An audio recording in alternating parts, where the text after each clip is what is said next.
This year, Boris Johnson said, "Together we should make clear our abhorrence of the regime's tactic of starve or surrender." He was talking about Syria. But when it comes to Yemen, where siege and starvation are in force with British military and diplomatic support, he doesn't talk like this. Instead, profound concern and polite phone calls are the order of the day, not abhorrence, and certainly not determination to end the crises. There are important differences between the crises in the two countries, including the scale of the killing. Yet there are also many similarities that represent uncomfortable truths for Britain's diplomats. In both cases, a government with little domestic legitimacy survives because international law, embodied in the UN Security Council, grants it sovereignty, and because foreign powers provide it with the means to visit massive violence and starvation upon its own population. In both cases, while all parties to the conflict undoubtedly commit war crimes, those carried out by the sovereign state are by far the most extensive and deadly. In both cases, those crimes are perpetrated under the banner of the fight against terrorism, and against foreign intervention, both of which are in reality more limited than the rhetoric suggests.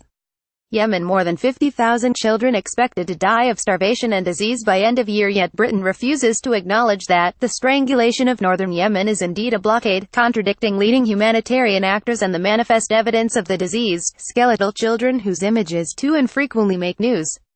It is not that imports are totally impossible, although they were made so for 19 days this month. More commonly, the Saudi blockade works by making imports so time-consuming, difficult and expensive that Yemenis impoverished by war cannot afford to eat, and the resources of humanitarian organizations are drained. Commercial food imports and fuel, a necessity for hospital generators, are still banned. Britain colludes in two lies which enable the blockade, and the war of which it is a part. The first is that the coalition is defending the legitimate political order of Yemen.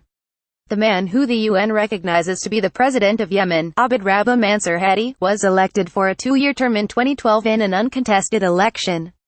He was supposed to preside over the creation of a new, inclusive political settlement, but botched it, and sparked the current crisis.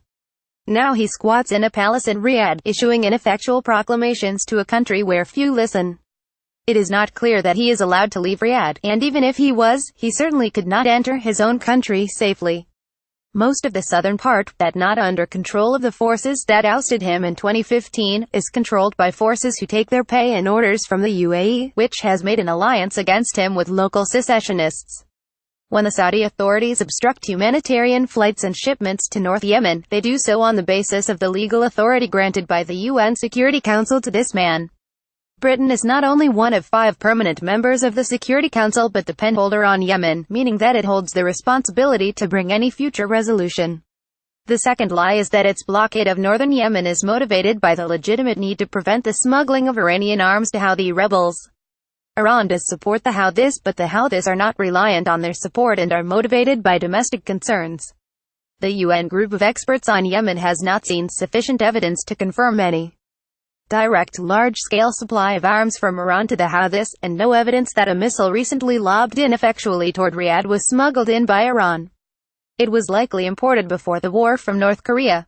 The recent total closure blocked access even to UN flights, clear evidence that it was not motivated by weapon smuggling. The true objective is simple: to deploy the Assad playbook from Syria: siege, starve, surrender, and to hell with the civilian population.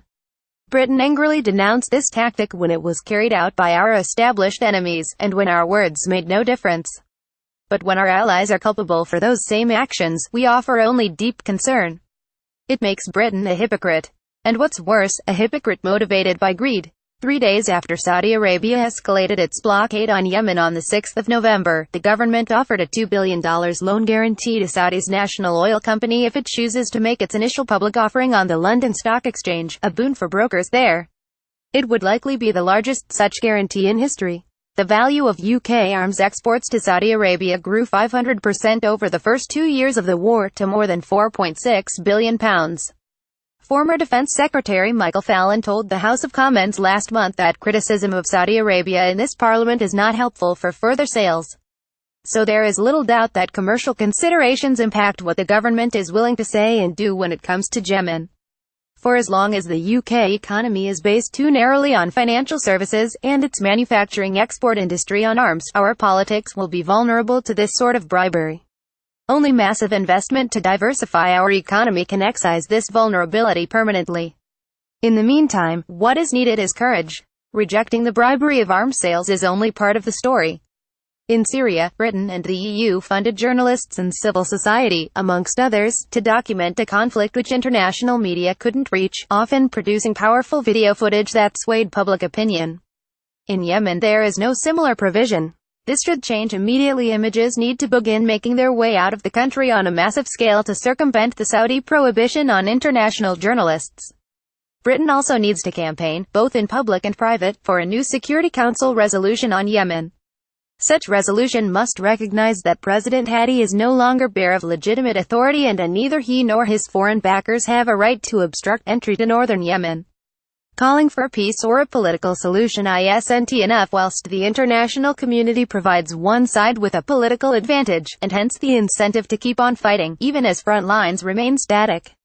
As long as the blockade and bombardment continues under Britain's diplomatic cover, this country remains not merely a self-interested hypocrite, but an accomplice to the slow starvation of a nation. More about Syria, Saudi blockade of Yemen. Yemen reuse content.